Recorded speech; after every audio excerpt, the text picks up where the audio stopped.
Hello. Hi. I'm Joseph. And I'm Sam. We've been covering the Cannes Film Festival. We have indeed. As you can see by our expert patter, we're just doing great. We're not at all sleep deprived, or we haven't seen too many movies, but we're completely delirious, basically. Yeah, a little bit delirious, but it's been worth it, I think, just about. Yeah, it's been good. I think relative to perhaps some of the previous years, last year and the year before, the quality has generally been higher. The excitement has been a lot higher for some of the films, especially ones out of competition as well as in competition, or in the director's fortnight, I should say. I think there's been a lot of really good films. I know some people have been kind of grumbling there aren't that many great films yet, but I mean we're only halfway through, I guess. So there's still, I think, June Ho to come and a bunch of others like Tarantino tomorrow. There can often be a very somber mood halfway through Cannes when nothing good has come, and that has not happened yet. No.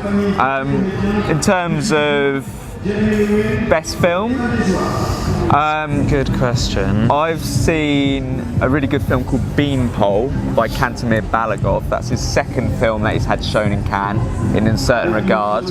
It was supposed to be being shown in competition, but Les Misérables bumped it out at the last minute, so we'll get onto that perhaps in a second. Cool, yeah. But Beanpole essentially is the story. It's set in Leningrad at the end of the Second World War.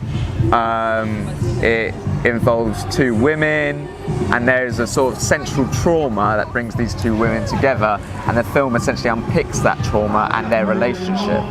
It is very grim and very bleak, but it justifies it because aesthetically it's pristine. In terms of pacing, it's generally brilliant. Obviously the first half is much more refined and the second half gets a little bit baggier, but in terms of filmmaking, yes, it was excellent. What about you?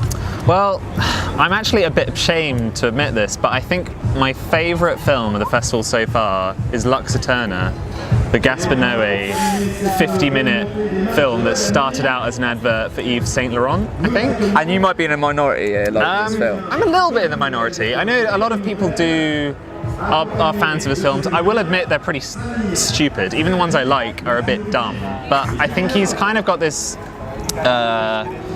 bold vision and a sort of sense of humour in this one in particular, because it's about a film shoot that's just absolute chaos. It's got Charlotte Gainsbourg in it as this harried actress trying to play this witch being burnt at the stake, and the producers are tearing each other's throats out. The directors, Beatrice Dahl's lost all control. It's a really convincing depiction of a film set in chaos, and then the ending is this. It becomes this strobe light show for the final 20 minutes in an effort, I think, to just really alienate his audience. But it really works because the whole thing is about how interesting films and interesting art often comes out of really horrible and difficult situations, and it's kind of this very playful cine essay with all these cutaways to quotes from great directors and clips, and it's a bit like Lars von Trier's The House That Jack Built, but a 50-minute little version of it, which makes the cruelty a bit more palatable. And sounds hellish for a lot of all other people who... yeah, exactly. So it's divisive, but I kind of loved it. Although, again, I won't defend it that hard. And there were medics on standby. There were medics on standby. I think someone suffered an epileptic fit, which probably delighted Gaspar Noé because he's a bit of a prankster. But he's, you can't deny it. He's a good filmmaker. In terms of what's been best received, well, we think probably The Lighthouse is had the most universal acclaim. Yeah. And this is Robert Eggers' new film. He directed The which, set in the Lighthouse, stunningly, has Willem Dafoe and Robert Pattinson as the two leads, which has obviously got everyone frothing at the gills, us included probably. Yeah, absolutely. It is brilliant, really. Kind of uncategorisable in lots of ways. Yeah. Plays with a lot of different genre tropes, a lot of literary allusions to things like Poe and Melville, Conrad. Yeah.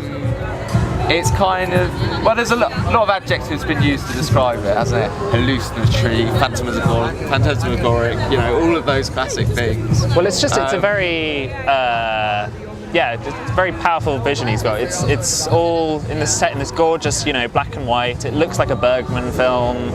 I think we were saying it's like a sort of Beckett play between literally just these two sort of salty sea dogs facing off on this island by themselves and just going completely mad.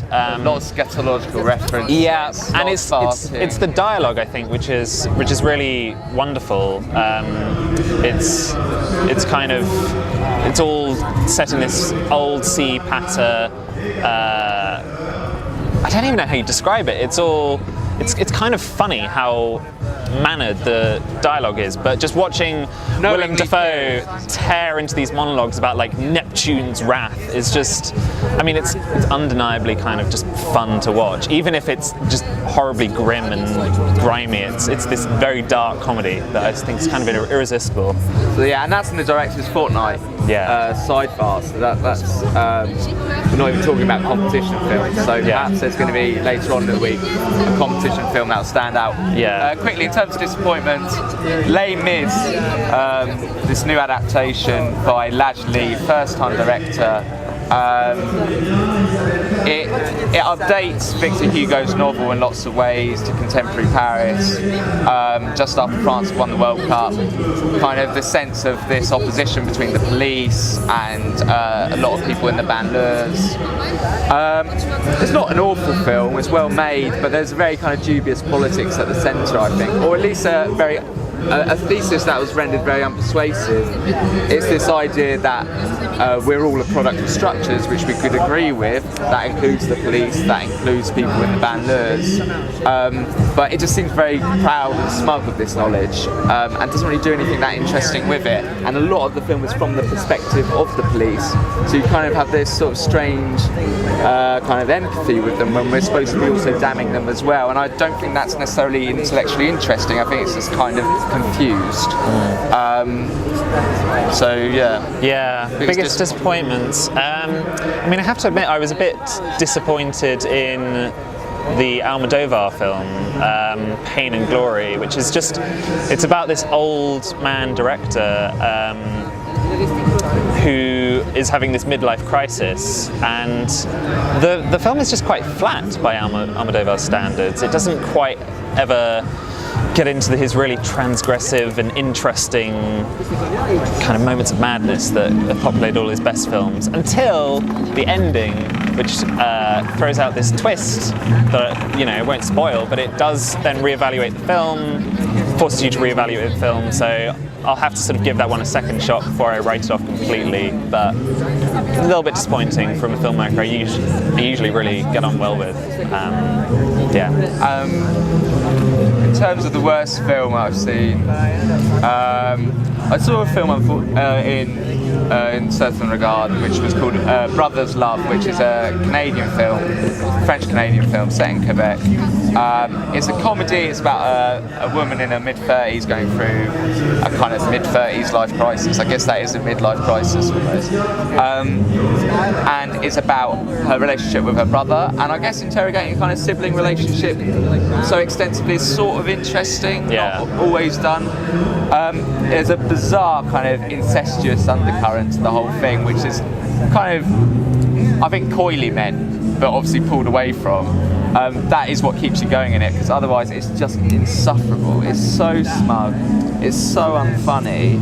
Perhaps I'm just not the person to get a lot out of it. I did see a few good pieces on it actually that kind of interrogated the film intellectually in lots of useful ways, which just completely passed me by. So it might not be a complete write-off, but from my perspective, I just found it just desperate.